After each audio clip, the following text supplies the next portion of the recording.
The Trump administration is guilty of many acts of deliberate cruelty, such as taking away the children of immigrant parents at the US border. But just as the world was watching the lead-up to the Trump-Kim Jong-un meeting in Singapore last Monday, the US may have done something even worse by quietly announcing a decision that threatens to kill millions by starvation or disease. The potential death sentence came in a short press statement by the US Secretary of State, Mike Pompeo, effectively giving a green light for the United Arab Emirates, UAE, to launch an offensive in Yemen aimed at capturing Hodeidah on the Red Sea. The port city is the point of entry for 70% of food and medical supplies for the 8 million Yemenis whom the UN says are on the brink of starvation out of the 22 million in need of humanitarian aid. The eagerness of US officials to avoid accusations of complicity in the Hodeidah attack is a sign that they suspect the outcome may be calamitous. Pompeo was deliberately low-key in his three-sentence statement about Hodeidah. "I have spoken with Emirati leaders and made clear our desire to address their security concerns while preserving the free flow of humanitarian aid and life-saving commercial imports." Absent from this message for the first time was any call for Saudi Arabia and the UAE not to attack Hodeidah, a city with a population of 600,000 who are already hearing explosions in the distance. US and UAE have been working hard on a smokescreen of misinformation about who is responsible for what is happening and why they are launching the offensive now. The 25,000 Yemeni fighters advancing on Hodeidah are not an independent force but are paid for and under the control of the UAE. "We take our orders from the Emiratis, of course," a Yemeni field commander in the front line told Iona Craig of The Intercept earlier this month as he called in airstrikes. This air support is provided by the Saudis and the UAE, with the US providing essential services such as mid-air refueling and target intelligence. The US is denying that it has a direct role in the assault on Hodeidah, but it would not be happening without its assent. The UAE has made it clear privately to US officials that it would not attack Hodeidah without the permission and support of the Trump administration. The White House has decided to escalate the Saudi and UAE-led campaign against the Houthis, whom it denounces as Iranian proxies, though without providing much evidence of this. A justification by the UAE for attacking Hodeidah is that it is used by the Houthis to import Iranian-made missiles and other weapons. Should we leave the Houthis smuggling missiles? Asked a UAE ambassador. But a UN panel of experts concluded earlier in the year that no weapons were coming through the port from Iran because ships are randomly inspected and must be authorized by the UN. Keith Vaz urges UK government to rethink their position on Yemen airstrikes, a crude attempt by the UAE to pretend that it is not acting in concert with the US is to announce publicly that its request to the US for satellite imagery, reconnaissance and minesweeping had been turned down. Given that countries do not normally put such rejections up in lights, this is clearly another attempt to play down the US role. Why is the US doing this? Trump is closer to Saudi Arabia and UAE than any another US president, and they have put a vast effort into cultivating him. The White House sees Yemen as one front in a broader campaign to put pressure on Iran. But the most important motive for escalation by Saudi Arabia, UAE and their foreign backers such as the US, Britain and France is that their war has not been going well for them. When Crown Prince Mohammed bin Salman began the Saudi air war against the Houthis in March 2015, it was overconfidently named Operation Decisive Storm. It turned out to be anything but decisive and is still going on 3 years later. The Houthis, a Shia minority sect, control the capital Sana'a along with almost all of highly populated North Yemen and remain capable of firing the occasional missile into Saudi Arabia. The US is encouraging the UAE and its allies to take Hodeidah to break the deadlock, by tightening encirclement of the Houthis. But this is a long way from taking Sana'a and forcing the Houthis to surrender. What the Hodeidah operation may do is turn a humanitarian disaster, which the UN is already calling the worst humanitarian crisis in the world, into complete catastrophe. 3/4 of the 27 million Yemenis already require aid to survive, and this may be cut off in the next few days as the fighting moves into Hodeidah and closes the port. The Saudis and the UAE are trying to diffuse international concerns, particularly in the US Congress, about an impending famine by saying that they are ready and waiting to send in supplies once they have taken Hodeidah. That sounds good, but last year Saudi Arabia even banned chlorine tablets being sent to Yemen, though it was suffering from a cholera epidemic in which, according to the World Health Organization, 500,000 people have been infected and 2,000 children have died.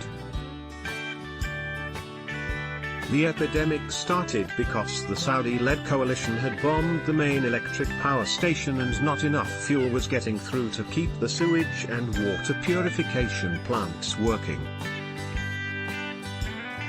Even if Hodeidah falls, the Saudi and Emirati-backed Yemeni forces will be unable to fight their way into the rugged highlands of Yemen where the terrain favors the defender. Somali Muslims take part in Eid al-Fitr prayer, which marks the end of the holy month of Ramadan, at the football pitch of the Hodeidah Stadium in Mogadishu. Artists performed during the opening ceremony of the 2018 World Cup in Russia ahead of the Group A match between Russia and Saudi Arabia at Luzhniki Stadium in Moscow. Pope Francis arrives to lead the Wednesday general audience in St. Peter's Square at the Vatican. US President Donald Trump shakes hands with North Korean leader Kim Jong-un during their historic meeting at the Capella Hotel on Sentosa Island in Singapore. US President Donald Trump looking at a cake being brought for him during a working lunch with Singapore's Prime Minister Lee Hsien Loong during his visit to the Astana, the official residence of the Prime Minister, in Singapore. Kim Jong-un and Donald Trump will meet on June 12 for an unprecedented summit, with the US President calling it a one-time shot at peace. Muharrem İnce, presidential candidate of Turkey's main opposition Republican People's Party (CHP), delivers a speech from the roof of a bus during a campaign meeting in Istanbul. French President Emmanuel Macron, German Chancellor Angela Merkel and Japan's Prime Minister Shinzo Abe speaking to US President Donald Trump during the second day of the G7 meeting in Charlevoix, Canada. Looking on is US National Security Advisor John Bolton. Former South African President Jacob Zuma sings and dances on stage after delivering a speech during a rally in his support outside the High Court, in Durban. Russian President Vladimir Putin listens to a question during his annual call-in show in Moscow. Putin hosts call-in shows every year, which typically provide a platform for ordinary Russians to appeal to the president on issues ranging from foreign policy to housing and utilities. Protesters wave flags and shout slogans during a demonstration against the use of the term Macedonia in any solution to a dispute between Athens and Skopje over the former Yugoslav Republic's name, in the northern town of Pella, Greece. Police officers salute as the caskets of police women Soraya Belkacemi, 44, and Lucille Garcia, 54, arrived during their funeral in Liege. The two officers, and one bystander were killed in Liege on Tuesday by a gunman. Police later killed the attacker, and other officers were wounded in the shooting. A rescue worker carries a child covered with ash after a volcano erupted violently in El Rodeo, Guatemala. Volcán de Fuego, whose name means volcano of fire, spewed an 8 kilometers, 5-mile, stream of red-hot lava and belched a thick plume of black smoke and ash that rained onto the capital and other regions. Dozens were killed across 3 villages. A recycler drags a huge bag of paper sorted for recycling past a heap of non-recyclable material at Richmond Sanitary landfill site in the industrial city of Bulawayo. Plastic waste remains a challenging waste management issue due to its non-biodegradable nature. If not managed properly, plastic ends up as litter polluting waterways, wetlands and storm drains, causing flash flooding around Zimbabwe's cities and towns. Urban and rural areas are fighting the continuous battle against the scourge of plastic litter. On June 5, 2018, the United Nations marked the World Environment Day, which plastic pollution is the main theme this year. Palestinian mourners carry the body of 21-year-old medical volunteer Azan al-Najjar during her funeral after she was shot dead by Israeli soldiers near the Gaza border fence on June 1, in another day of protests and violence. She was shot near Khan Yunis in the south of the territory, Health Ministry spokesman Ashraf Al-Qura said, bringing the toll of Gazans killed by Israeli fire since the end of March to 123. Spain's new Prime Minister Pedro Sánchez poses after a vote on a no-confidence motion at the Spanish Parliament in Madrid. Spain's Parliament ousted Prime Minister Mariano Rajoy in a no-confidence vote sparked by fury over his party's corruption woes, with his socialist arch-rival Pedro Sánchez automatically taking over. Zinedine Zidane looks on after a press conference to announce his resignation as manager from Real Madrid.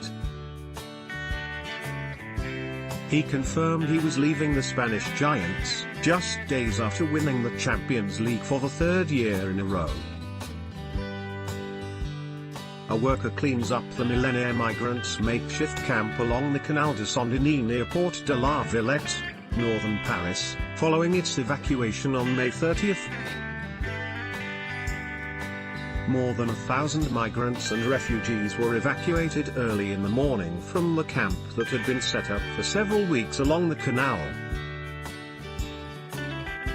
Police and ambulances are seen at the site where a gunman shot dead 3 people, 2 of them policemen, before being killed by elite officers, in the eastern Belgian city of Liege. French President Emmanuel Macron meets with Mamadou Gassama, 22, from Mali, at the presidential Élysée Palace in Paris. Gassama, living illegally in France, is being honored by Macron for scaling an apartment building over the weekend to save a 4-year-old child dangling from a 5th-floor balcony. Migrants wait to disembark from the ship Aquarius in the Sicilian harbour of Catania, Italy. Island awaits the official result of a referendum that could end the country's ban on abortion. Co-director of Together for Yes Alva Smith speaks to the media after exit polls suggested victory for the Yes campaign.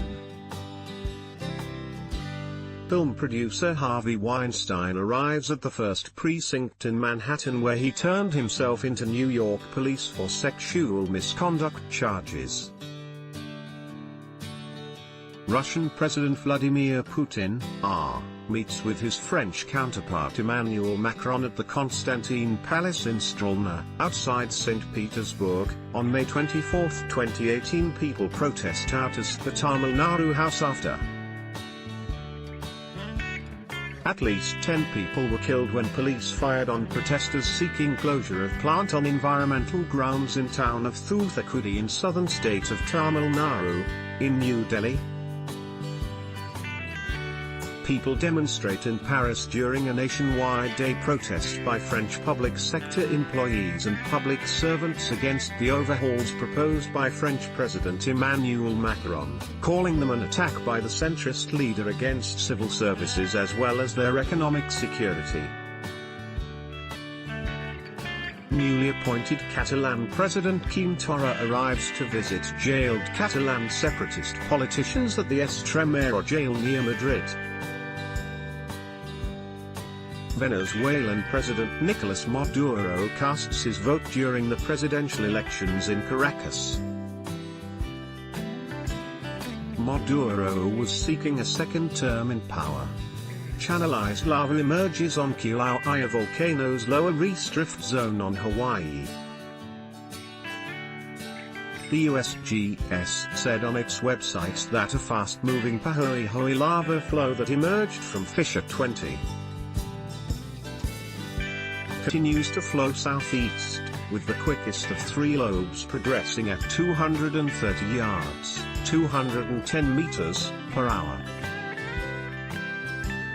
Santa Fe High School student Dakota Schrader is comforted by her mother Susan Davidson following a shooting at the school in Texas. Schrader said her friend was shot in the incident. Multiple people have been killed. French President Emmanuel Macron, British Prime Minister Theresa May and German Chancellor Angela Merkel meeting during the EU Western Balkans Summit in Sofia, Bulgaria. People hold flags with the state coat of arms of Russia as they drive along a bridge, which was constructed to connect the Russian mainland with the Crimean Peninsula across the Kerch Strait. Palestinians run away from tear gas shot at them by Israeli forces during a protest in Ramallah, in the occupied West Bank. A Palestinian demonstrator runs during a protest against the U.S. Embassy move to Jerusalem and ahead of the 70th anniversary of the Nakba at the Israel-Gaza border. A bullet hole on the window of a cafe in Paris, the day after a knifeman killed one man and wounded four other people before being shot dead by police. Germany's Chancellor Angela Merkel looks on after receiving the Lamp of Peace, the Nobel Catholic Award for her work of conciliation for the peaceful cohabitation of peoples at the Basilica Superiore of St. Francis of Assisi in Italy. Police forensics investigate the death of 7 people in a suspected murder-suicide in Australia. 4 children are among 7 people that were found dead at a rural property in Osmington, near Margaret River. Detectives are investigating the incident, which was said to be treated as a murder-suicide, media reported. 2 firearms were found at the scene, Western Australia police said. Missiles rise into the sky as Israeli missiles hit air defense position and other military bases, in Damascus, Syria. The Israeli military on Thursday said it attacked dozens of Iranian targets in neighboring Syria in response to an Iranian rocket barrage on Israeli positions in the Golan Heights, in the most serious military confrontation between the two bitter enemies to date. Iranian MPs burning a US flag in the parliament in Tehran. Iran said it will hold talks with signatories to a nuclear deal after US President Donald Trump's decision to withdraw from the accord, which it branded psychological warfare. President Hassan Rouhani also said Iran could resume uranium enrichment without limit in response to Trump's announcement. Newly elected Prime Minister of Armenia Nikol Pashinyan addresses the crowd in Republic Square in Yerevan. The leader of protests that gripped Armenia for weeks was named the country's new prime minister on Tuesday, overcoming the immediate political turmoil but raising uncertainty about the longer term. Russian President Vladimir Putin walks before his president inauguration ceremony at the Kremlin in Moscow. Lava from a robust fissure eruption on Kilaue's East Rift Zone consumes a home, then threatens another, near Pahoa, Hawaii. The total number of homes lost within the Leilani Estates subdivision thus far is 21. And geologists from the Hawaii Volcanoes Observatory do not expect the eruption to cease anytime soon. A local state of emergency has been declared after Mount Kilauea erupted near residential areas, forcing mandatory evacuation of about 1,700 citizens from their nearby homes. The crater's floor collapsed on the 1st of May and is since then continuing to erode its walls and generating huge explosions of ashes. Several earthquakes have been recorded in the area where the volcanic eruptions continue, including a 6.9 magnitude earthquake which struck the area on the 4th of May. Russian police carrying struggling opposition leader Alexei Navalny at a demonstration against President Vladimir Putin in Moscow. Thousands of demonstrators denouncing Putin's upcoming inauguration into a fourth term gathered in the capital's Pushkin Square. Chinese President Xi Jinping speaks at an event to mark Karl Marx's 200th birthday at the Great Hall of the People in Beijing. President Vladimir Putin meets with FIFA President Gianni Infantino in Sochi, ahead of the 2018 World Cup in Russia. Supporters of opposition lawmaker Nikol Pashinyan protest in Republic Square in Yerevan, Armenia. Pashinyan has urged his supporters to block roads, railway stations and airports after the governing Republican Party voted against his election as prime minister. Cubans march during the May Day rally at Revolution Square in Havana. The sky is the limit. A Saudi man and woman fly over the Arabian Sarawak Mountains in the first ever joint wingsuit flight in traditional dress. A symbolic leap of faith towards women's empowerment in Saudi Arabia. A general view for the damaged railway station in Al-Qadam neighborhood, after it was recaptured from Islamic State militants, in the south of Damascus. According to media reports, the Syrian army continued the military offensive it has launched earlier this month against militant groups entrenching in southern Damascus and captured several neighborhoods, including Al-Qadam and Al-Asali, and targeting the remnants of armed groups in Al-Hajar al-Aswad and its surrounding in Damascus' southern countryside. Comedian Michelle Wolf attends the celebration after the White House Correspondents' Dinner. Conservatives walked out after Wolf brutally ridiculed President Donald Trump and his aides during her piece. North Korean leader Kim Jong-un and South Korean President Moon Jae-in raised their hands after signing on a joint statement. North Korean leader Kim Jong-un, left, and South Korean President Moon Jae-in raised their hands after signing on a joint statement at the border village of Panmunjom in the demilitarized zone, South Korea. The Korean War will be formally declared over after 65 years, the North and South have said. At a historic summit between leaders Kim Jong-un and Moon Jae-in, the neighboring countries agreed they would work towards peace on the peninsula with a formal end to the conflict set to be announced later this year. The pair agreed to bring the two countries together and establish a peace zone on the contested border. pretensions of humanitarian concern from Yemen by the US, Britain and France reek of hypocrisy, shedding copious tears for the victims of war while supplying the arms and advisors with which that war is being waged.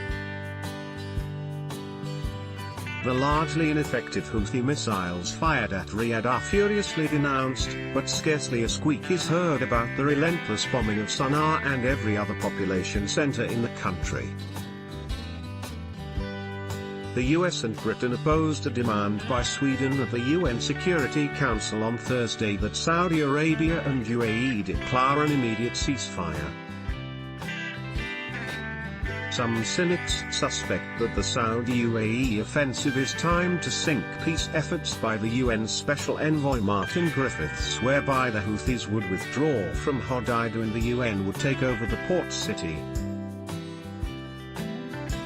Calling for a political settlement, as Britain has done, sounds better than calling for more war, but the outcome will be much the same so long as Saudi Arabia and UAE try to gain through diplomacy what they have failed to win on the battlefield over the last 3 years. If the Houthis do not withdraw, then the Saudi-led coalition is likely to rely on bombing to batter their way in. The city will end up looking like Raqqa, West Mosul or East Aleppo, where ground troops act as a mopping-up force after airstrikes have obliterated everything in front of them. It is only when the US, Britain and France begin to exact a political price from Saudi Arabia and UAE for continuing their disastrous foreign venture in Yemen that the end of the war will be in sight.